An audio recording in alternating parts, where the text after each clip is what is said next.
9 નવેમ્બરથી ટેકાના ભાવે પાકની ખરીદી શરૂ કરવામાં આવશે। મગફળી, સોયાબીન, મગ, અડદની ખરીદી કરવામાં આવશે। રાજ્ય સરકાર ખેડૂતોના હિત માટે ટેકાના ભાવમાં વધારો પણ કર્યો છે। ધારાધોરણ પ્રમાણે ટેકાના ભાવે જણસી ખરીદવામાં આવશે। ખેડૂત દીઠ 125 મણની ખરીદી કરવાનો સરકારે નિર્ણય કર્યો છે। ગત વર્ષ કરતાં મગફળીના ભાવમાં 480 રૂપિયા પ્રતિ ક્વિન્ટલનો વધારો કરાયો છે, જ્યારે અડદના ભાવમાં 400 રૂપિયાનો વધારો કરાયો છે। 3.5 લાખ ખેડૂતોએ રજીસ્ટ્રેશન કરાવ્યું છે।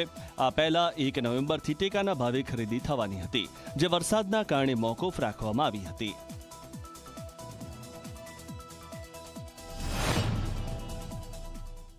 નવેમ્બરથી તમામ જિલ્લાઓમાં જેની શરૂઆત થશે, ઘણા બધા સેન્ટરો એમાં સુનિશ્ચિત થયા છે।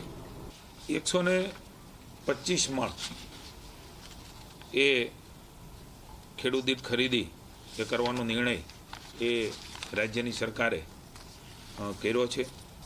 ખેડૂતોને હાલાકી ન પડે, તકલીફ ન પડે, એના માટે થઈને આ પ્રકારે ખરીદીનો નિર્ણય એ રાજ્યની સરકાર દ્વારા કરવામાં આવ્યો છે।